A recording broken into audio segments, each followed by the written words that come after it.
Hello everyone, thanks for being here in this channel. আজকে আমরা discuss করব HTML এর হেড এলিমেন্ট সম্বন্ধে। তোমরা যদি বিগিনার হও এবং বাংলাতে HTML শিখতে চাও তাহলে তোমরা কিন্তু আমার কোর্সটিকে ফলো করতে পারো, ঠিক আছে? এবং প্লিজ চ্যানেলটাকে সাবস্ক্রাইব এবং লাইক করবে, ভিডিওটিকে লাইক করবে, ওকে? আজকে আমরা দেখব হেড HTML এর সম্বন্ধে। এবং হেডে আগেই আমরা জেনেছিলাম টাইটেল এলিমেন্টের সম্বন্ধে। টাইটেলের মধ্যে দেখো লেখা আছে all about HTML head tag, যেটা কিনা আমরা ব্রাউজারের মধ্যে ওপেন করে রেখেছি এবং ব্রাউজারের ট্যাবের মধ্যে all about HTML head tag লেখা আছে। আগেই আমি গো লাইফের সম্বন্ধে বলেছিলাম। আচ্ছা, গো লাইফে ট্যাপ করলাম আর তখনই এখানে কিন্তু এই ফাইলটা এখানে ওপেন হয়ে গেল, ঠিক আছে? এগুলো ক্লোজ করে দিই। অল অ্যাবাউট HTML এর সম্বন্ধে লেখা আসছে, যেটা আমরা টাইটেলের মধ্যে লিখেছিলাম।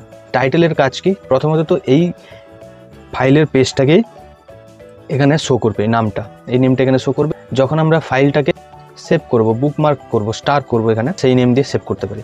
এবং এটি সার্চ ইঞ্জিন অপটিমাইজেশনের কাজে লাগে।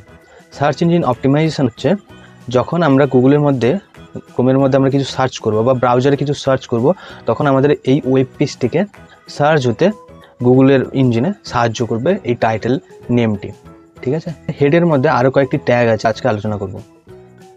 সেটা হচ্ছে HTML হেড এলিমেন্টের মধ্যে দেখো টাইটেল ট্যাগ আমরা এখনই আলোচনা করলাম। এরপর হচ্ছে style tag, meta tag, link tag, script আর বেস ট্যাগের সম্বন্ধে আজকে আলোচনা করবো না মোটেও। স্টাইল ট্যাগ হচ্ছে give some style to the HTML page. Style tag কিছু স্টাইল দিবে HTML পেজকে। আমরা পেজে যদি কিছু লিখে দিই, চলো পি দিলাম, প্যারাগ্রাফ এর জন্য পি, এবং এর সঙ্গে আমরা লিখব লরিং, যেটা বাই ডিফল্ট একটা টেক্সট প্রোভাইড করবে।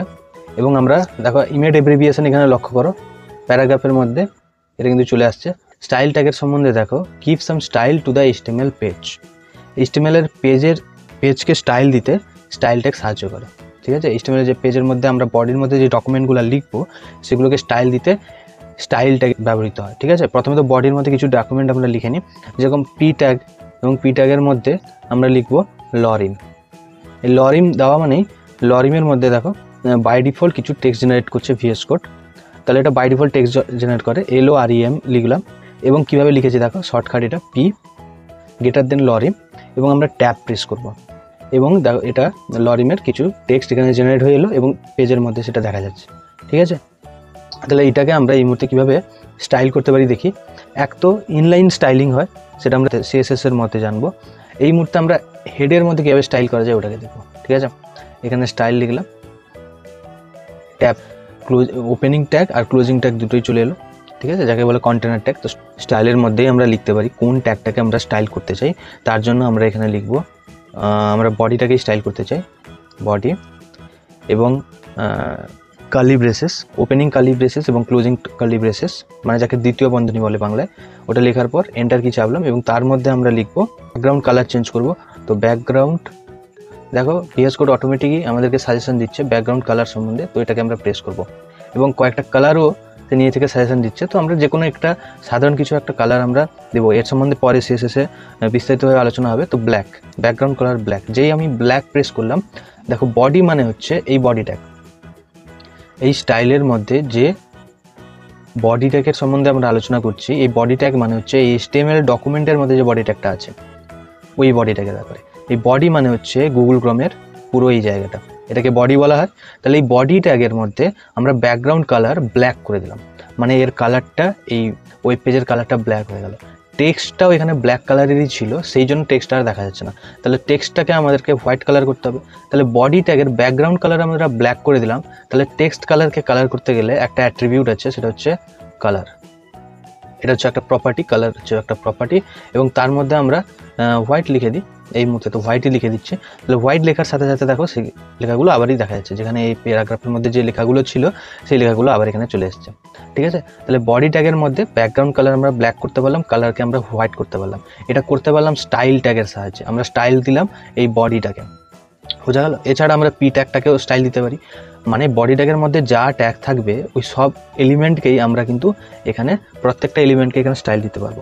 ওই এলিমেন্টের ট্যাগগুলোর নাম লিখবো, দ্বিতীয় বন্ধনীর মধ্যে এন্টার কি চিপে আমরা এইভাবে প্রপার্টি এবং তার ভ্যালুটাকে লিখে আমরা স্টাইল দিতে পারি, ঠিক আছে?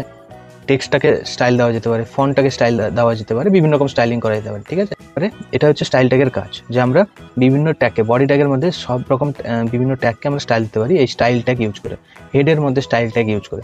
এছাড়া আমরা ইনলাইন স্টাইলও ব্যবহার করতে পারি, ইনলাইন স্টাইলও ব্যবহার করা যেতে পারে। যেরকম এখানে পির মধ্যে আমরা লিখলাম স্টাইল, এখানে ইমের এব্রিভিয়েশন আসছে, দেখো আমরা এন্টার চাপলাম, পি স্টাইলে ব্যাকগ্রাউন্ড কালার লিখে, ঠিক আছে, ব্যাকগ্রাউন্ড কালার এবং কোলনে লিখবো আমরা অ্যাকোয়াটাকে সিলেক্ট করছি।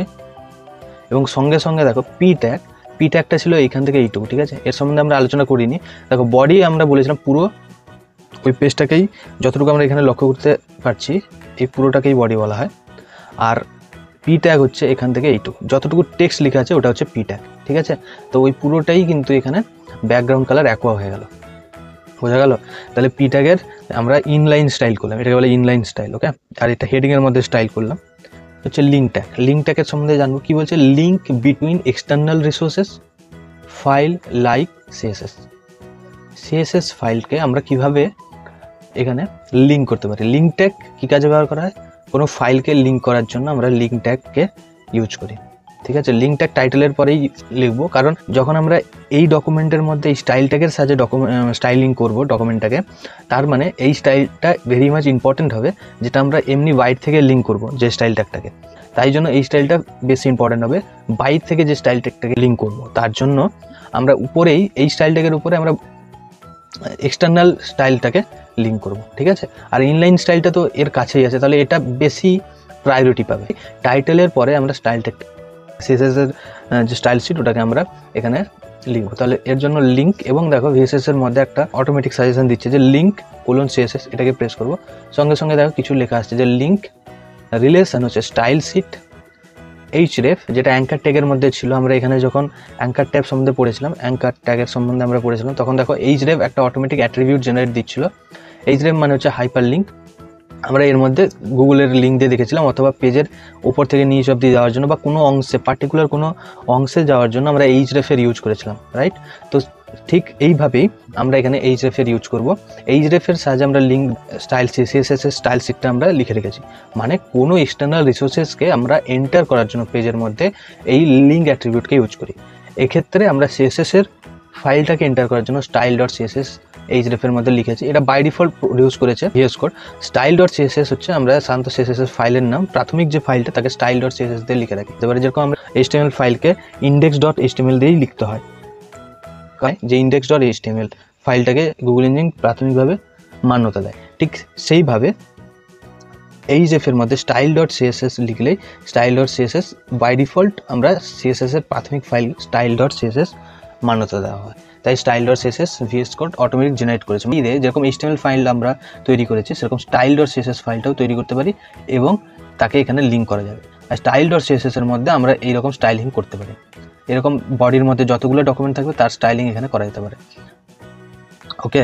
তাহলে লিঙ্কের ব্যাপার হলো এটা। এরকম একটাই ফাইল নয়, অনেকগুলো ফাইল আমরা এরকমভাবে স্টাইল করতেই পারি, আলাদা আলাদা লিঙ্ক এলিমেন্টের ব্যবহার করে আমরা স্টাইল করতে পারবো, ওকে। তাহলে এই গেল লিঙ্ক এলিমেন্টের সম্বন্ধে। এরপর আসছি মেটা ট্যাগের সম্বন্ধে আমরা জানবো।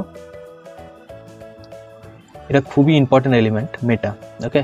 মেটা হচ্ছে এমটি ট্যাগ, মেটা হচ্ছে এক প্রকার এমটি ট্যাগ। তোমরা এখানে দেখতে পারো মেটা, দেখো এর কোনো ক্লোজিং ট্যাগ নেই, তাই না, মেটার কোনো ক্লোজিং ট্যাগ নেই। মেটার সম্বন্ধে কি জানা যেতে পারে, প্রথম পয়েন্ট এখানে আসো দেখি, স্পেসিফাই ক্যারেক্টার সেট প্রোভাইড করে, মানে কি ধরনের ক্যারেক্টার আমরা এখানে জেনারেট করতে চলেছি ওই ক্যারেক্টার সেটটাকে এখানে প্রোভাইড করবে। এখানে লেখা আছে UTF-8, ঠিক আছে, মেটা কারসেট UTF-8, এটা অটোমেটিক তোমাদেরকে লিখতেই হবে হেডার ট্যাগের মধ্যে এবং প্রথম লাইন যেভাবে লেখা আছে, ঠিক আছে। মেটা নেম ভিউপোর্ট, আচ্ছা এটা পরেই জানবো, একটু পরেই দেওয়া। এখানে কিওয়ার্ডের সম্বন্ধে জানবো, মানে এই যে মেটাতে দুটো অ্যাট্রিবিউট আছে, দেখো নেম আর কন্টেন্ট, মেটাতে দুটো অ্যাট্রিবিউট আছে, নেম আর কন্টেন্ট। নেমের মধ্যে এক্ষেত্রে আছে ভিউপোর্ট আর এখানে আছে ডিভাইস উইথ ইনিশিয়াল স্কেল 1.0। এই পুরোটাই মানে ভিউপোর্ট সম্বন্ধে জানাচ্ছে। যখন আমরা ওয়েব পেজটাকে ওপেন করব সেটা হাইট, কিন্তু দেখো যখন আমরা এটাকে গুগল ক্রোমটাকে ম্যাক্সিমাইজ করলাম, পি ট্যাগটাকে আলাদা রকম দেখতে লাগছে এবং বডি ট্যাগটাকেও আলাদা রকম দেখতে লাগছে। যখন আমরা এটাকে মিনিমাইজ করলাম এটাকে আলাদা রকম দেখতে লাগছে, তাই না। মোবাইল ডিভাইসে যখন আমরা এই পেজটাকে দেখব সেটাকেও আলাদা রকম প্রদর্শিত হবে। তাহলে এই জিনিসটাকেই রেসপন্সিভ বানানোর জন্য এখানে মেটার নেমের মধ্যে ভিউ পোর্টের ইউজ করা হয় এবং কন্টেন্টের মধ্যে এটা লেখা হয়, ঠিক আছে। উইথ ডিভাইসের যেরকম উইথ হবে তার সাপেক্ষে উইথ প্রদান করবে এবং ইনিশিয়াল স্কেল যার 1.0 হবে, বোঝা গেল। তাহলে এই দুটো ট্যাগ কিন্তু লিখতে হবে। এবং তার সাথে এখানে ছিল কিওয়ার্ডের সম্বন্ধে, মানে কিওয়ার্ড এই মুহূর্তে ওগুলো আলোচনা লেখার দরকার নেই, প্রয়োজন নেই। যখন আমরা ওয়েব ডেভেলপমেন্ট করবো তখন ওইগুলো প্রয়োজন। তাহলে এই মুহূর্তে আমরা শুধু জেনে রাখি যে কিওয়ার্ড কি। এই মেটা ট্যাগের মধ্যে দুটো অ্যাট্রিবিউট, শুধু কার সেটটাকে ছেড়ে দিলে সব ক্ষেত্রে দুটো অ্যাট্রিবিউট পাওয়া যাবে, একটা হচ্ছে নেম, একটা হচ্ছে কন্টেন্ট। নেমের মধ্যে আমরা কিওয়ার্ড লিখবো।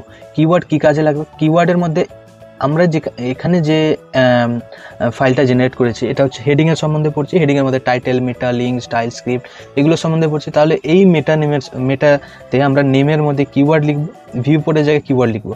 আর কন্টেন্টের মধ্যে আমরা কি লিখবো? এখানে হেড লিখতে পারি, টাইটেল লিখতে পারি, মেটা, লিঙ্ক, স্টাইল, স্ক্রিপ্ট এগুলো লিখে দেবো।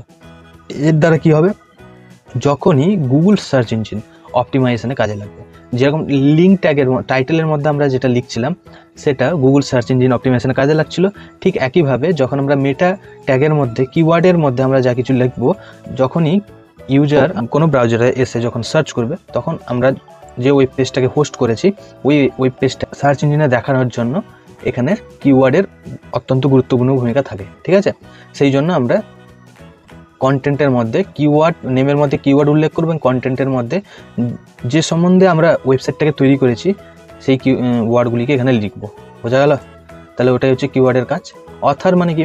যখন HTML-টাকে তৈরি করা হয়েছে তার এর অথারের সম্বন্ধে লেখার জন্য আমরা অথারটাকে ব্যবহার করবো, মানে নেমের মধ্যে আমরা অথার লিখবো, কন্টেন্টের মধ্যে আমরা অথারের সম্বন্ধে লিখবো, ঠিক আছে। পেজ ডিসক্রিপশান, পেজ ডিসক্রিপশান কী করবো?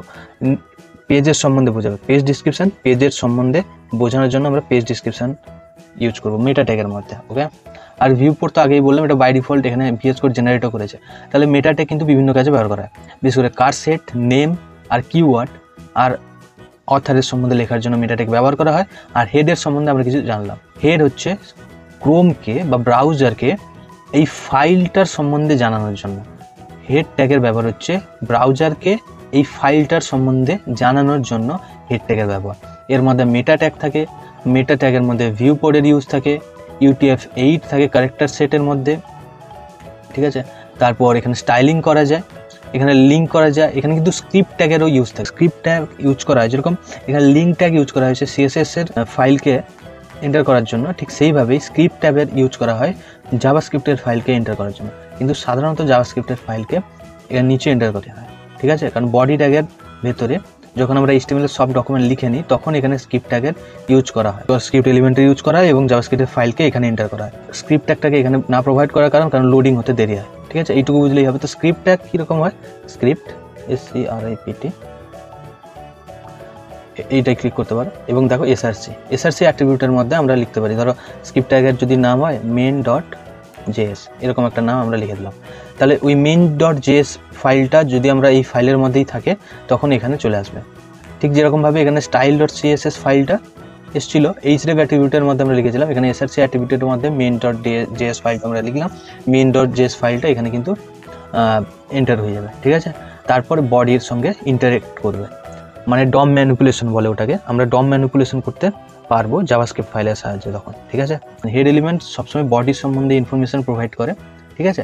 আর বডির মধ্যে যা কিছু লেখা হবে সেটা ওয়েব পেজের ব্রাউজারের মধ্যে এই পেজে আমরা লক্ষ্য করব, মানে দেখতে পাবো, ঠিক আছে। ইউজার বডি জিনিসটাকে দেখতে পায় নাকি হেডের জিনিসটাকে ক্রোমের জন্য লেখা হয়, ওকে।